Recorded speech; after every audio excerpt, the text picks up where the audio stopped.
Stuff like that is kind of like getting abs. It sucks Yeah. to get there and it sucks to maintain it, but you kind of have to do it in order to figure out that it's like the same thing as getting rich. It's like, well, I mean, not to say that it sucks, not to say that you don't want to strive to make a lot of money. I think that having a lot of money is better than not having enough money. But you realize that money is an amplifier. It amplifies everything that's already there. And so if your life sucks or you're a miserable person or you don't have good friends or you're not philanthropic or you don't exercise enough, having more money ain't going to do shit. It's just going to amplify that. If you're a selfish jerk, having more money is just going to make you more of a selfish jerk. Right. And so the key then is to try to be a good person all along, try to do the right things all along, try to exercise and live a well-balanced life. And Yeah. having money is going to amplify all of the good things you're already doing. But Right. if you're sacrificing a ton in order to get a lot of money, you don't have to read many biographies of super successful people in order to realize very quickly that, well, you might admire what they've accomplished, you don't desire their life. Welcome to the Strength Connection Podcast, a show to share stories, insights, and experiences in strength, physically, mentally, and spiritually. I'm Michael Krukowski, host of the Strength Connection, and I'm so grateful that you can join me today. So in these episodes, I connect with some of the most inspiring and successful individuals to chop it up and learn from true life experiences that have helped them become who they are, the strongest versions of themselves. One of the greatest ways I've always learned the most important lessons is through stories. We all have them, and they make us who we are. So let's dive in. Here we go. Hello, my friends. Welcome back to the Strength Connection Podcast. Jonathan Goodman, good to see you, man. Thanks for doing this. Hey, dude, been a while. It has been quite a while. So I said it was about 2 years since the last time we riffed, and I know you've been working on quite a few things. So I really appreciate you taking the time and jump back on, man. Yeah, this will be fun. I mean, I'm excited to go through all these mindset shifts and stuff like that. Like I said to you beforehand, these form the framing of my next book. Yeah. And No.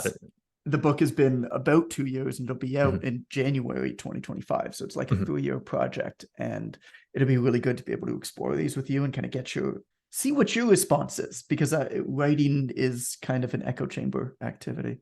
I love it. I love it. Yeah. So like to kick this off, I'll give a framework of how our conversation is going to go today. Did just want to always, highlight too, you were one of the first people that I really started reading and digesting their content 15 years ago when I first got into the personal training world, and Jesus. was one, that I really realized it wasn't just about the sets and reps, but just about getting into the business side, the mindset side, really looking at every different aspect of producing a quality life. And you can do that through health and fitness. So you were really one of the first voices that I've heard, which kind of always made me want to ask more questions and go deeper into it, which is a lot of the framework of what we're going to do today. So to just set the scene is late October, you put a birthday post out, turned 38, and went over the last year of your life, made a couple $1 million, got a great book deal, worked out almost every other day still, and while having 2 kids, a 6-year-old and a 1-year-old, and going through pretty severe thing going on with your wife in surgery.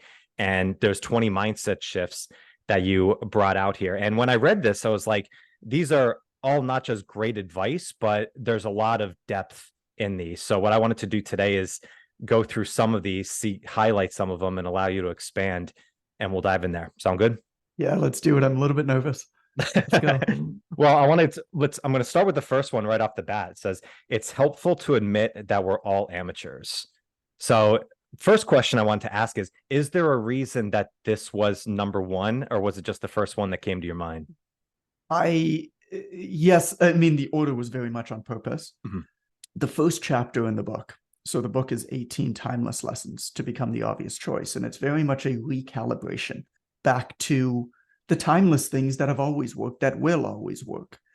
Whereas we obsess over algorithmic changes and technological developments, and I don't think that they can be ignored. But I think at the end of the day, it's humans who use the technology, and the humans are the people who matter more at the end of the day. And there's always going to be, the buttons are always going to change. The humans who push them are not going to change. So we should probably understand the human. And one of the major facets of it is this juxtaposition between what I call chaotic ambition and true ambition. And I think a lot of chaotic and reckless ambition happens as a result of, quite simply, we think that we're better than we are. We think that we know more than we do. We think that we know things that are special. We live in a world, and it's going to become increasingly more so like this, where information's democratized. Like, there's no competitive advantage to knowing more. I mean, unless you're maybe at the top of the world for whatever you do. Mm-hmm. But even then, oftentimes there's such diminishing returns once you get past a certain point of knowledge in a subject, Mm-hmm.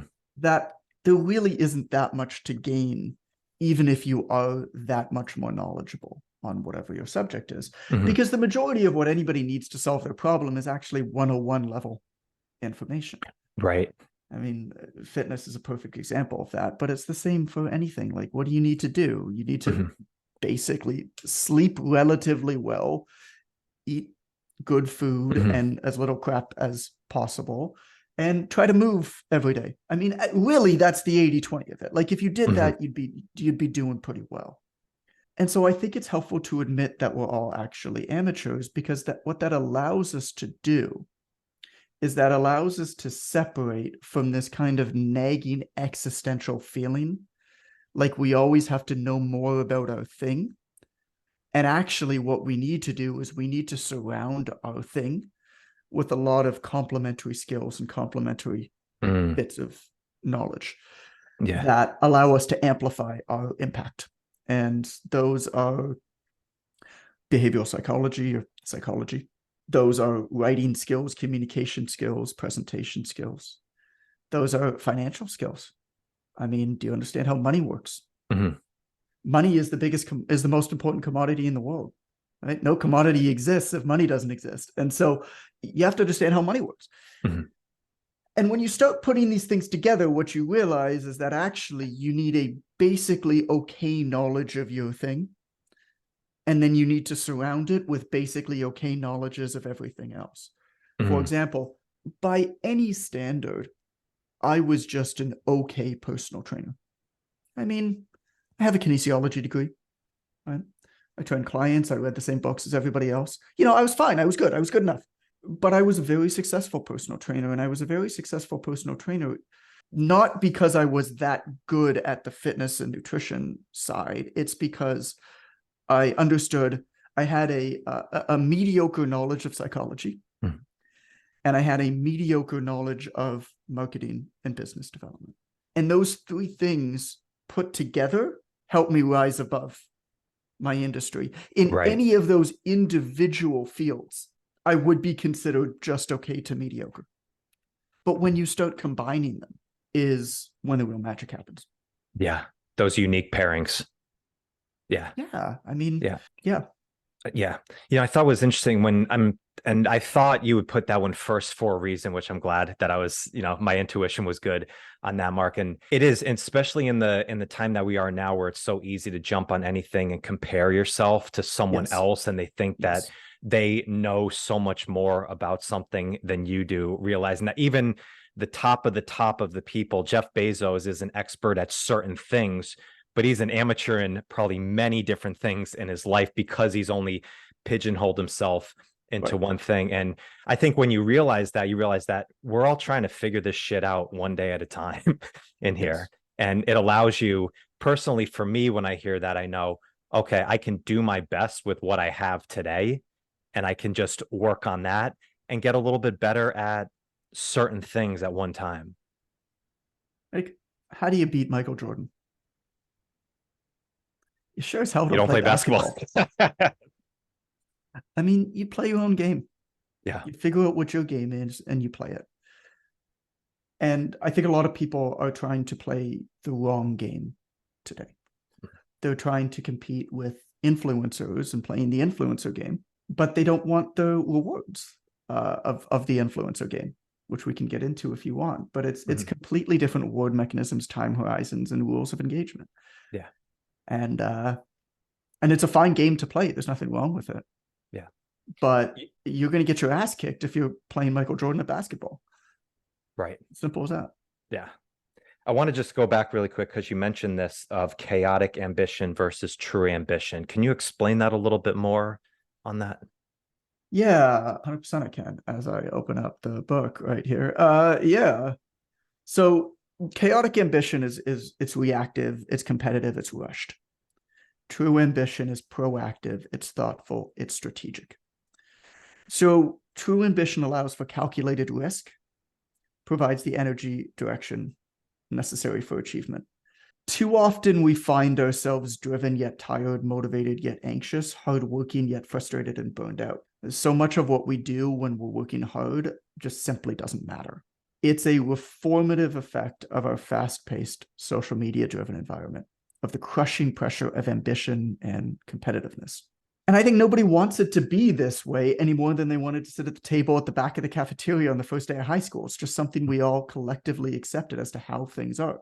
Chaotic ambition is kept going because it's comfortable. Keeping busy soothes our fear. Doing something saves us from the hard work of figuring out whether what we're doing is making any damn difference. I don't think that recklessness is a necessary or inevitable condition of life.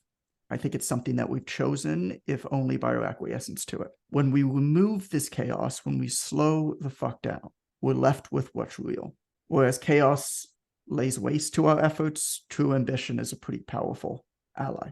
The American military commander, Dwight D. Eisenhower, once defined a genius as the man who can do the average thing when everybody else is going crazy. I think that personal and professional success isn't the result of brilliance. I think it's the reward you get for being consistently not stupid longer than the other guy. Do you find that with, I mean, you've got a lot of irons in the fire of a lot of things that you're working on. Do you have to sit back often and make sure like I am following my true ambition? Does the chaotic ambition sometimes kind of wean themselves into your own mind? I mean, I've fallen into the trap, I feel like, so many times over the years that I can recognize it pretty quick and pull myself out of it. I do have a lot of irons in the fire, but I don't do a lot.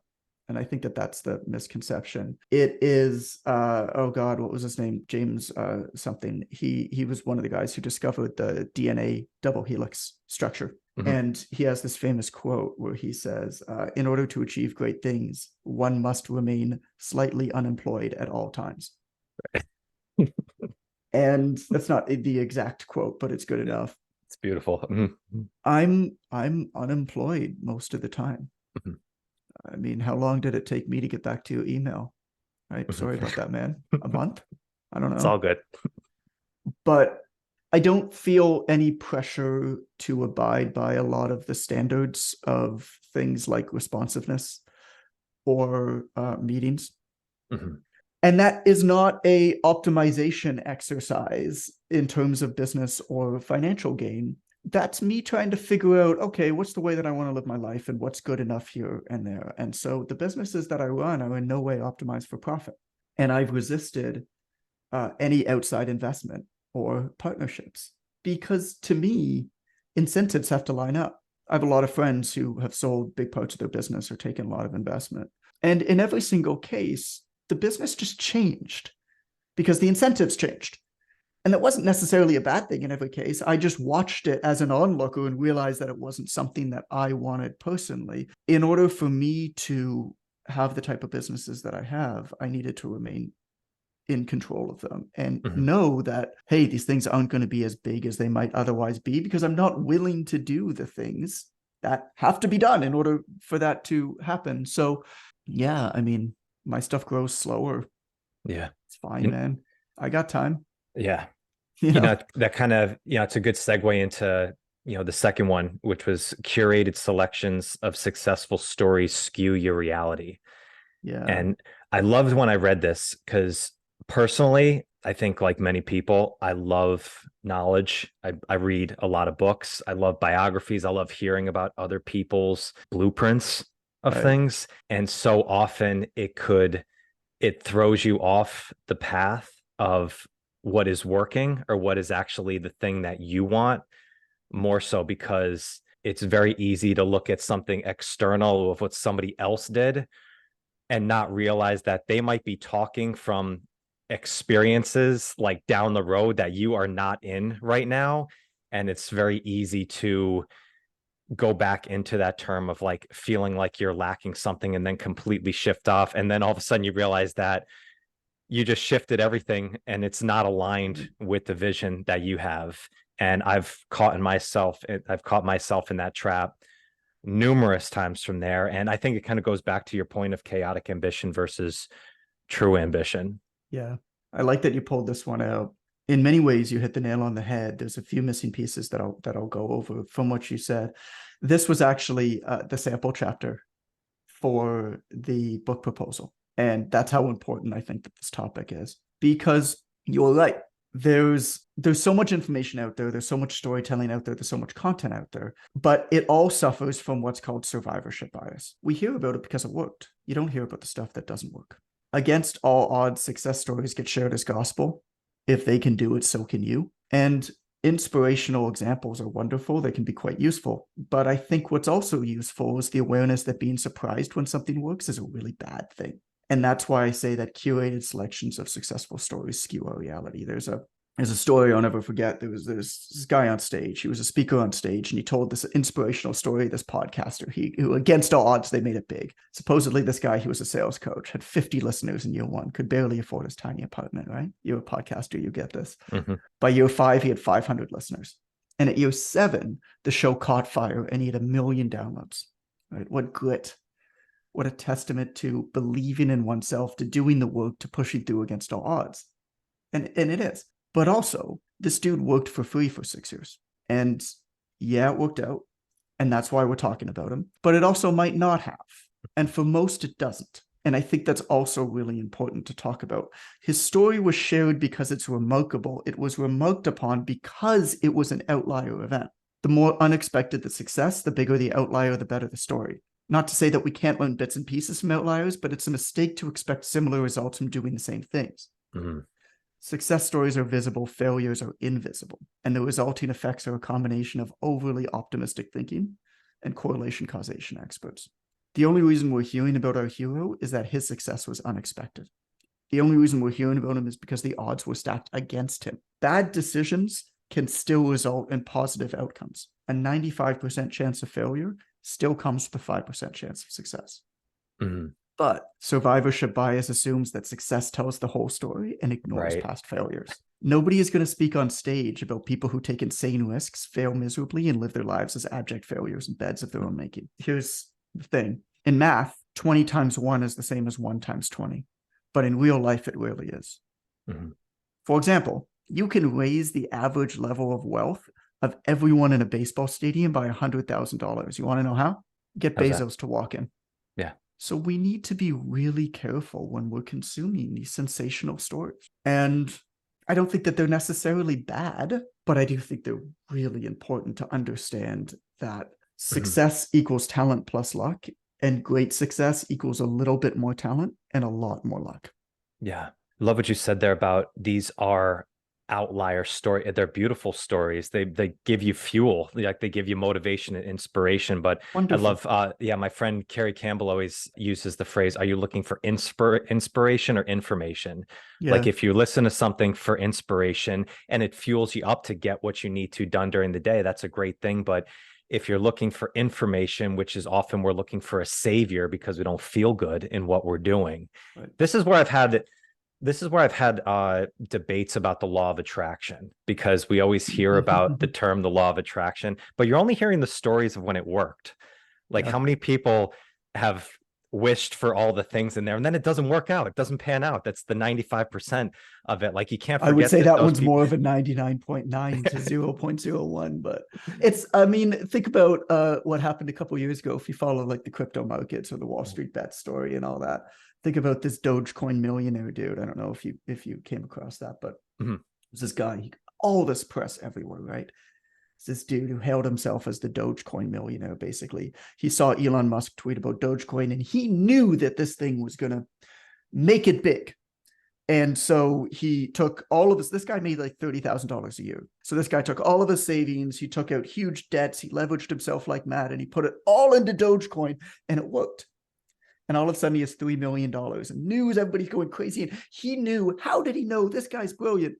Well, no shit. A couple years later, this dude's lost it all because objectively he made a dumb fuck decision. And the type of person who makes a dumb fuck decision doesn't make just one dumb fuck decisions. And so they're going to keep making bets with low odds of success. And eventually the odds always play out. Well, it works the other way too. the best investors in the world, using an investor analogy, are right 60 to 65% of the time. What does that mean? That means the literal best decision makers on the planet with the best information on the planet have a 60 to 65% hit rate, which means they are wrong 4 out of 10 times. You got to stay in the game long that's enough failing for the in odds school. to play out, man. You got a 60 on a test. That's an F. But if you keep making good decisions, and I call it, instead of looking for the capital B best, actually what we need to be looking for are the lowercase ge good enough things to do, and continue to execute upon those things for long enough for the odds to play out, understanding that you can objectively make the right decision and take the right actions. And in the short term, it might not work out, and it will always look like somebody else has figured out something that you don't. But the thing is, when we compare ourselves to other people who seem to be moving faster because they jumped on some short-term hack, we're not actually comparing ourselves to one person. What we're doing is we're comparing ourselves to some sort of a representative conglomerate of people. We're comparing ourselves to, not like I'm not comparing myself to Michael. I'm comparing myself to Michael and Jim and Jeff and Jimmy and whatever, assuming that they're all the same person, because at any one time, there's always going to be somebody who has hacked something or basically just got lucky at that point in time and hit it hard, right? But that person is always going to flame out like Icarus too close to the sun. But then there's going to be another one. But as an outsider, you don't see it when they fail. You just see somebody else replacing them, and it always looks like somebody is moving faster than you. Right. But it's not somebody, it's the collective them. And we got to look past that. Yeah, we see this all the time in the fitness world. With the transformation programs, the before and after pictures of 12 weeks down. I remember Dax Moy talked about, he's like, that's not a transformation, that's a change program. You made a change in 12 weeks. He's like, see the before and after pictures from 3 years down the road, not 12 weeks, and it's and that's where, we see the high intensity based world and stuff like that. It's a great marketing scheme. It's very sexy because it's all in your face right off the bat that you're going to get this as quick as possible. Sadly, not realizing that 90% of the people go back into old habits afterwards, but that's not the message that you hear. You know what it is? It's my buddy Mike Dola says stuff like that is kind of like getting abs. You have to get him to realize it's not all that. And it sucks, and it really sucks to get there. Yeah, it sucks to get there, and it sucks to maintain it. But you kind of have to do it in order to figure out that it's like the same thing as getting rich. It's like, well, not to say that it sucks, not to say that you don't want to strive to make a lot of money. I think that having a lot of money is better than not having enough money. But you realize that money is an amplifier. It amplifies everything that's already there. And so if your life sucks, or you're a miserable person, or you don't have good friends, or you're not philanthropic, or you don't exercise enough, having more money ain't going to do shit. It's just going to amplify that. If you're a selfish jerk, having more money is just going to make you more of a selfish jerk. Right. And so the key then is to try to be a good person all along, try to do the right things all along, try to exercise and live a well-balanced life. And having money is going to amplify all of the good things you're already doing. But if you're sacrificing a ton in order to get a lot of money, you don't have to read many biographies of super successful people in order to realize very quickly that, well, you might admire what they've accomplished, you don't desire their life. Let me ask you this, how many divorces out of the 10 richest men in the world, how many divorces do you think that they have together between them? I'll be conservative and say 7. 14. Yeah. You don't need to know much else, do you? Yeah. Yeah. And ask anybody who's gone through that process and say, it's right. Yeah. So, so we often don't have a problem with authenticity. We have a problem with trusting that our authentic self is enough. So I love this term, Jon, authenticity, because I think it gets thrown around so much in here when it's, it's kind of like saying, I have a good sense of humor. Well, it's better to prove that by just saying something funny. Like if you're authentic, then you probably don't need to say it. but I realized that it's something that it seems like we strive for, is to be authentic. We're always questioning it. But when you said that at the second part, we have a problem trusting that our authentic self is enough. I thought of this as, is this something that we always feel like there's more that we need to do rather than just staying the course of what we know to be true? I mean, look, dude, we're all unique and special and weird in some way, aren't we? Yeah. I think that trusting our uniqueness and working backwards is the essence of having a vision. And I think that having a vision for your business is like reading Twitter your entire life and then discovering there's such a thing as books. The world stops being scary and overwhelming, and then it starts to make sense. I don't think that anxiety and overwhelm result from the amount of work you have to do. I think the result of not knowing whether the work you're doing is making any damn difference. Most of us don't need to work more. We need to get better at choosing what to do. And a lot of this has to do with this term authenticity, but the reality of it is just kind of being okay. I want to tell you about a buddy of mine. His name's Brian Pirrip, 2 R's, Pirrip. And Brian is my favorite person to follow on the internet. He has the most loyal and best Rolodex of sports card, particularly baseball card collecting enthusiasts in the world. Brian, for 10 years, produced television shows for Chinese tourists to come to the United States and ran boutique tours for Chinese tourists in the United States. And then COVID happened. His business is gone like that, right? Like finished. And so one day, Sam, who's one of his business partners, they were just sitting there. He's just like, what the hell am I going to do? Right? Sam's like, you always talk about baseball cards, dude. He's like, yeah, but I something I just do like behind the scenes, whatever. So Sam's like, you got that card on your desk. You say it's one of your favorite ones. It was a Jose Canseco 1986 Donruss rookie. He goes, just talk about it. And he filmed him. And they put the video up on TikTok, brand new TikTok account. Went to bed. 37,000 views the next morning. He said, do it again. Picked up Ken Griffey Jr., Upper Deck, 1989. Talked about it. Talked about its place in its childhood, right? 100,000 views in the first 24 hours. He goes, shit, man, we're on to something here. And he started just producing these types of videos. And one of the things he said to me that I'll never forget, he said, it's amazing how shameful I felt about sports cards. I mean, this has been a huge hobby of mine since I was a kid, but there was this feeling that as a grown man, I shouldn't be going and buying trading cards, that it's something that kids do. Once I started talking about it these past 2 years, I realized that it's a normal thing, and there's a lot of dudes doing this. He just started putting out videos talking about his favorite cards, and he started traveling around. This guy spent 300 days in a Marriott hotel last year. He visits every single card shop. He goes to all the card shows, and he meets collectors, talks to them, just geeks out with them. He has boundless energy because this is something that he is irrationally passionate about. And I share his irrational passion. I'm one of the dudes who always loved it. I love that. He said what usually ends up happening with most things we feel shame about in life is that once we start telling people about it and being our authentic self, people love it.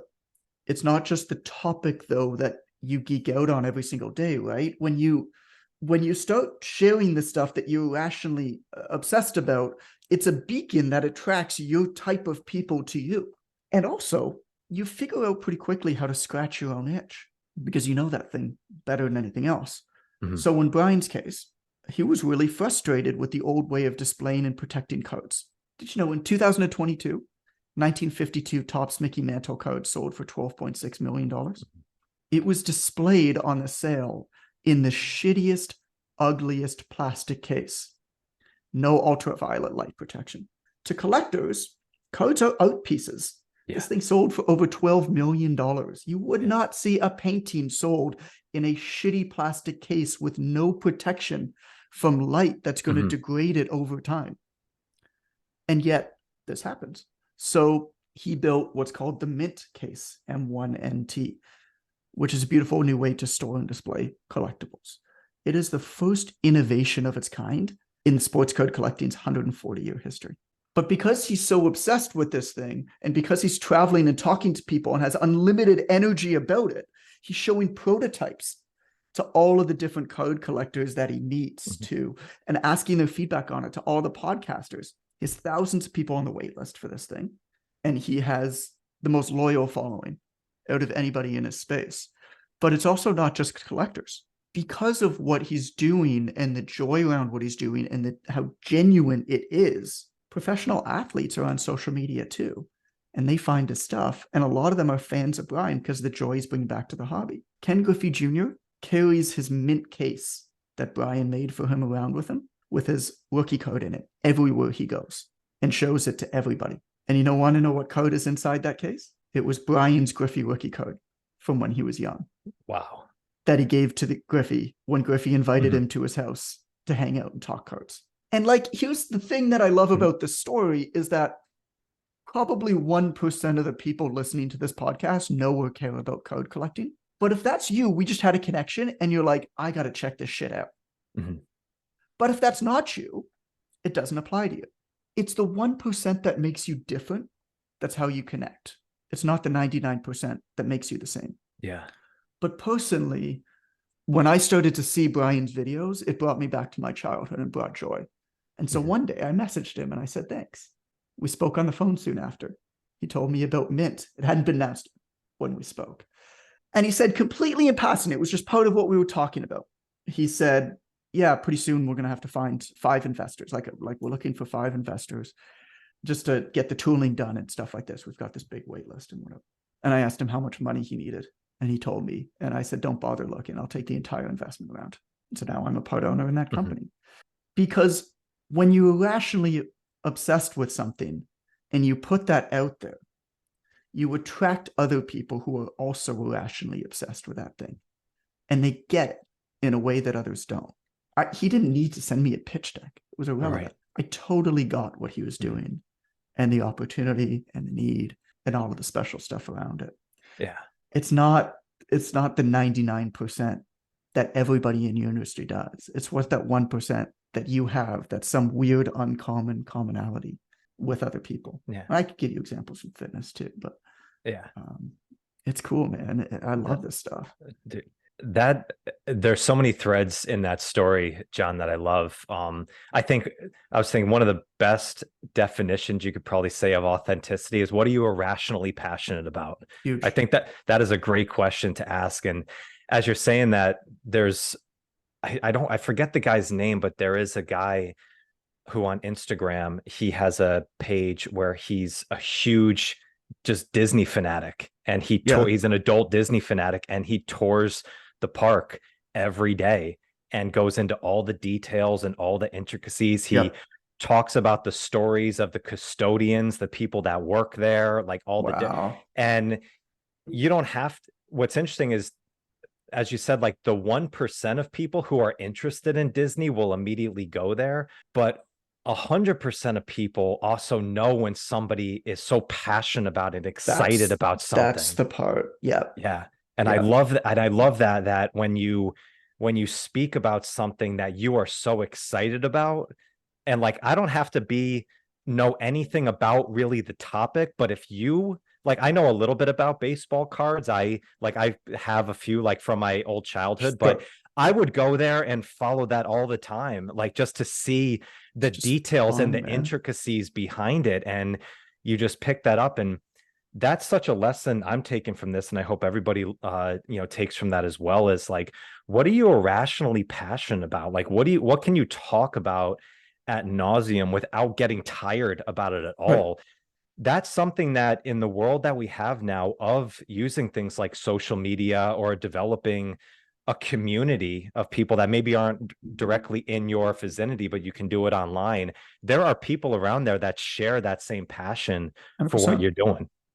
100%. So I can give you 4 examples over the last 3 months with baseball cards, with sports cards, of people that I have met and connected and become much closer friends with, because I brought up baseball cards in the conversation, and it rekindled something in their youth. So Jason Pfeiffer, who was the editor-in-chief of Entrepreneur Magazine, collected basketball cards when he was young, and he would mail a letter to every single player he had a basketball card for with the basketball card and ask them to sign it. And he has hundreds of signed basketball cards from the 80s. Adam Franklin, who runs Franklin Sports, baseball gloves, everything. right? Adam Franklin opens up, he stopped collecting, and now he goes to card shows because his son is 14 and they're starting to open up packs of cards again. Caleb Seamus, who started Comic-Con, opens up packs of cards with his family every single weekend when they get together. His parents opened a card shop and toy store in the 80s, and his brother still runs it. Jim Quick, the brain expert, collected basketball cards. These are all people that I've met and spent time with in the last 3 months, and all people that I have a much closer relationship to, kinship to, because we were able to connect on something deeper in a professional setting originally, right? We're able to connect on something deeper than just, oh, what do you do? Now we're talking about our childhood. Now we're talking about our families. And Jason and I spent an afternoon together 3 weeks ago. And I brought packs of 1989 Bowman and 1989 Flair, and I gave him to him to open them up with his son. Right. And he looks at me and he goes, not my son, man. I'm going to open these up with my father-in-law. Like, that's the kind of thing that starts to happen when you're like, yeah, man, I was embarrassed about this. Yeah, right. I'm an adult. I open up playing cards. Like, what the hell? But there's something about being unobjectively yourself that I find people find really appealing. There's this guy in our world. He used to be in the fitness industry. Now he's in the general marketing industry, but he's very, very loud. He's very, very out there, and people have a lot of different opinions on him. And I've been friends with him for years and years and years and years and years.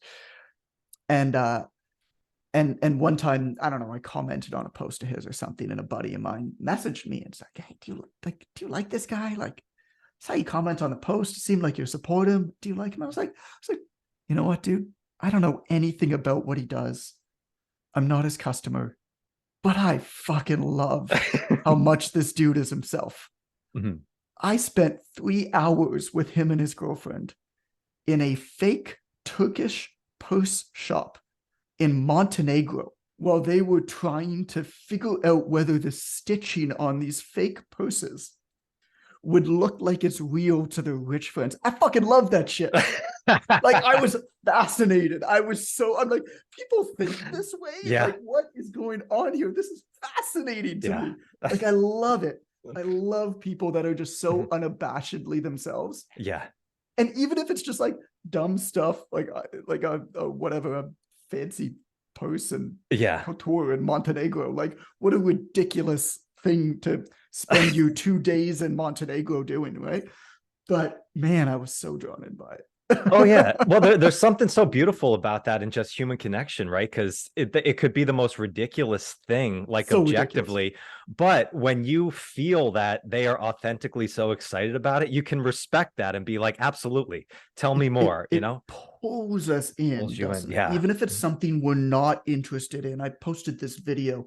I decided that I wanted to collect all Ken Griffey Jr. rookie cards, and I had him when I was young. And then I lost him. And so I wanted to get him again. I could just buy him. I mean, they don't cost anything. Like, his code's like $10. His codes are worth nothing, right? Yeah. But I was like, actually, I think it'd be really fun to buy a bunch of boxes of 1989 Topps and Fleer and Donruss and whatever, and open up packs until I find it. And so I called over my best friend from when I was young, and we got together and we just opened up, and I filmed it, and I did the same thing with my son. And so he was there too. And we opened up packs until we found the Ken Griffey Jr. And then we're all jumping and screaming and stuff like that. It's just like, if you don't like cards, like, that is just, how can you not smile when you see something like that? And it doesn't matter what it is. That's all. Oh yeah. Everybody loves a quest. That's awesome. Oh, this is beautiful, Jon. All right. I'm going to segue on this one here. This is short and sweet, but beware of false progress. So when I heard this, you know, what I remember Denzel Washington has a famous quote, don't mischaracterize movement for progress. Right. And I just refinished reading John Maxwell's book, The 21 Laws of Leadership. And he has a line in there that talks about longevity doesn't mean a job well done. And it kind of all, kind of came together when I heard this from here. But when you wrote this about false progress, what does that mean to you? Oh man, I think a lot about superficial very superficial engagement metrics and stats and insights, particularly with social media, but it could be with anything else. You know, the issue with a lot of the availability of data these days is that, I mean, I'm not the first person who says this, right? Not everything that counts can be counted. Over 90% of sales still happen through word of mouth, mostly offline. But we can't measure that. We don't see it. Right. And so we put all this emphasis on stuff that we can measure because we can see it, and we can measure more and more and more and more every day. What we have to understand is that there's a misalignment in goals between the platforms that we use and our goals in using them. Now, you have to take into account the game that you're playing. If the game that you're playing is to try to become an influencer on Instagram, great. You're playing the same game as them, right? Their goals are for you to spend as much time on Instagram as possible, in order and for other people to spend as much time on Instagram as possible, because that way they can serve the most amount of ads, they make the most amount of money. Okay, totally fine. I don't knock it. It's their business. It's a for-profit, privatized or publicly traded company. Cool. Well, the way that they do that, it's actually, I think it's the greatest magic trick in times, has been to convince people to effectively work for free, to produce content for them.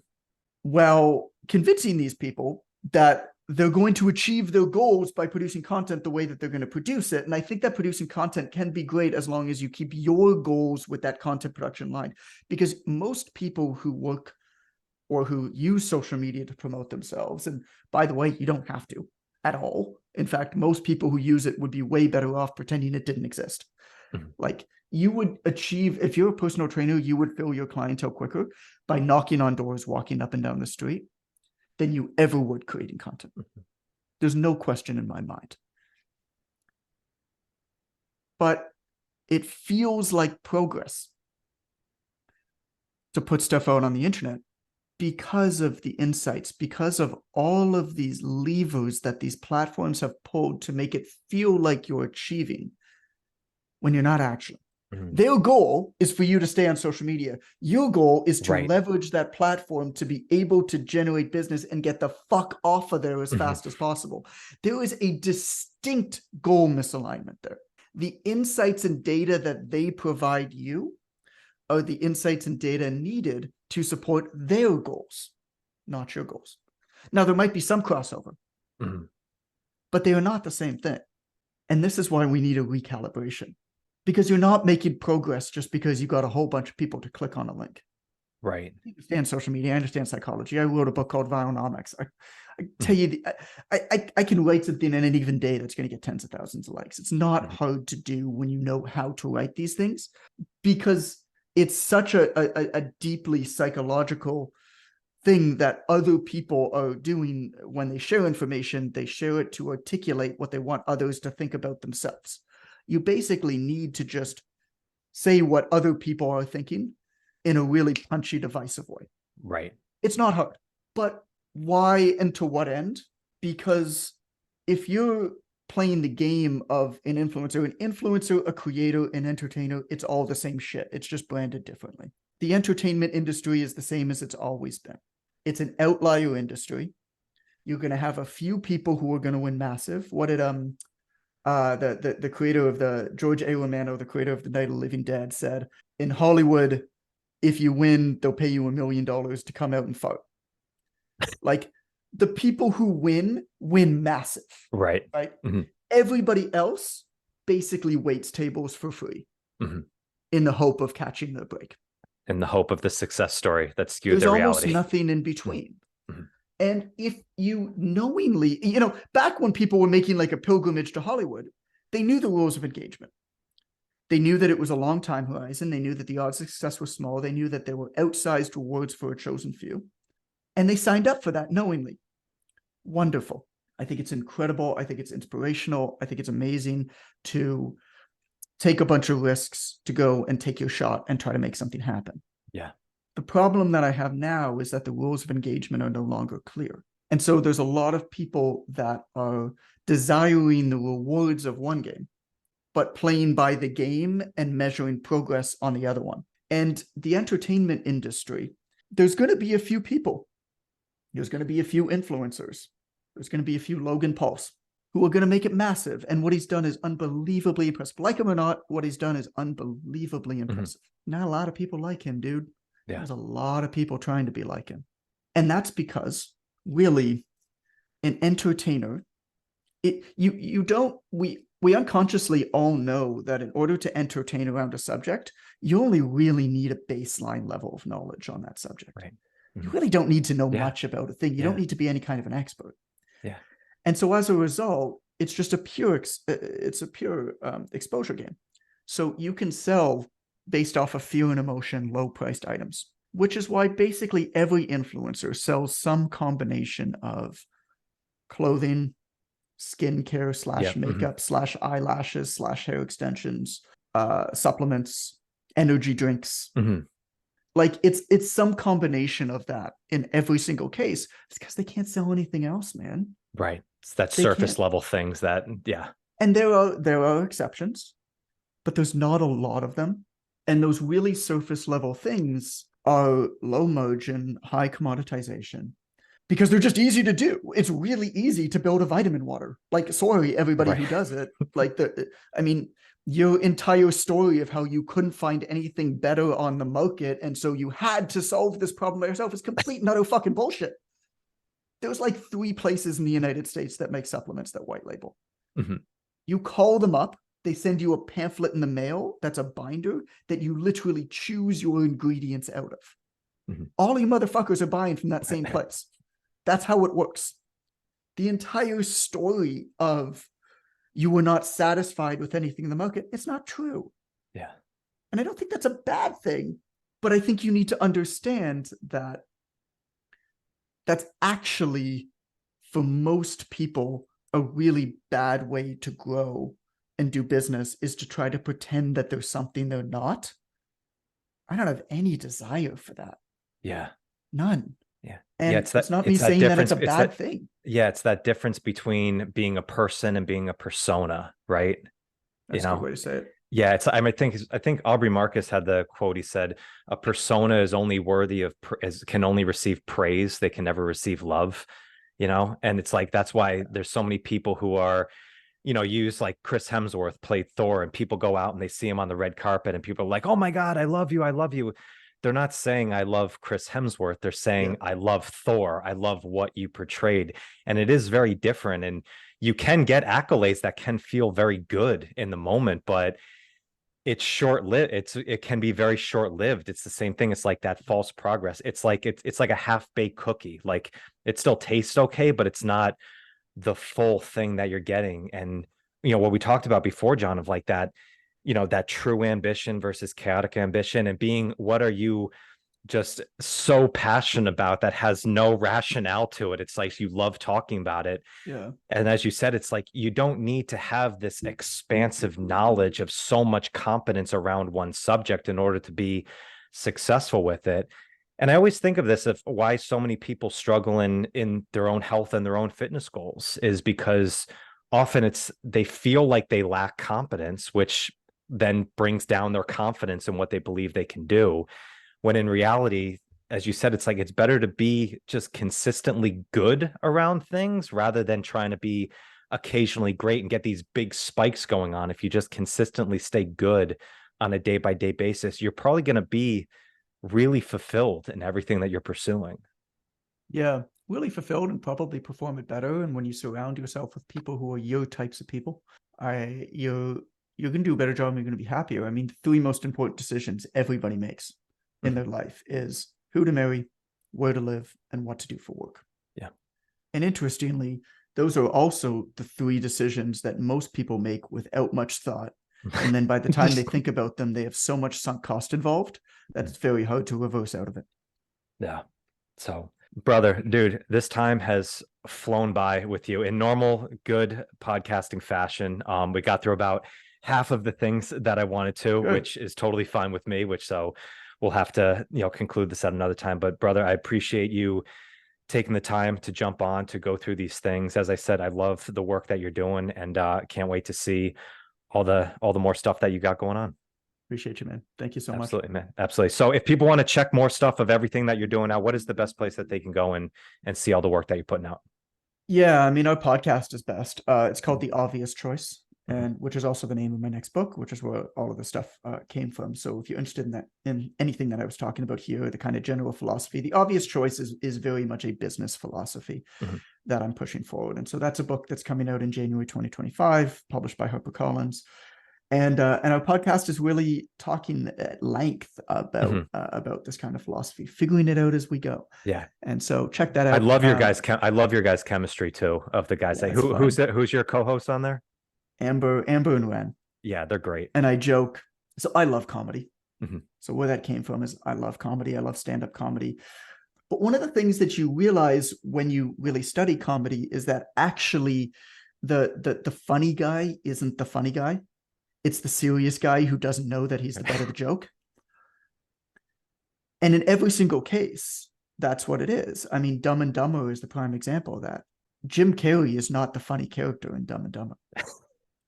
In The Office, Michael Scott is the funniest character in The Office because he doesn't know that he's the butt of the joke. And so I wanted to bring that in to our podcast where we have Ren, who's kind of like an MC. He's just funny. He's great. He's slow jams. He's just quick on the draw, man. I'm delivering like the content, like the learning stuff. And then Amber is kind of the disgruntled producer who's like, why the hell am I here with these idiots? And I really wanted to kind of create that in a way of, call it like infotainment sort of. And then the other piece of it was, I think a lot of what's going on these days, where if you have any kind of a public persona, or you put out information in the public, you have to be very careful about what you say, especially as a white man. I'm constantly thinking about, and there's a lot of things that I'm just not that educated about, so I don't talk about them, but words can be misconstrued. And so having a podcast with a black guy from North Carolina and a white woman from the Bible Belt helps me be able to speak a little bit more freely. Because it's us three figuring it out in a much more open way. So there was a couple of reasons why I put that kind of crew together. Anyway, so the podcast is called The Obvious Choice. And then my Instagram is really the only place where I really produce a lot of content. And that's at It's Coach Goodman. Beautiful. Awesome. Brother, thank you so much, man. Appreciate it. Listeners, go follow Jon, and I'll catch you guys on the next one. All right, peace. Thank you so much for joining me today. I hope you found some great value here. And if you like this episode, please drop a comment and leave us a 5-star rating and review. It does more to build the show than you can imagine. And do not forget to check out and join the Strength Connection Facebook group. In this group, I share the biggest takeaways and lessons from these amazing conversations, as well as training and strength tips for pursuing mastery and fulfillment in life. This group is filled with individuals looking to take full control over their strength, and it's the perfect space to explore new ideas and to share your journey. And you'll also get exclusive access to these Strength Connection Mastery seminars. It's a deep dive into the physical, mental, and spiritual training that you can begin using immediately. So do not wait, go now. Seriously, go. All right, much love to you. Thank you so much, and I'll catch you on the next one.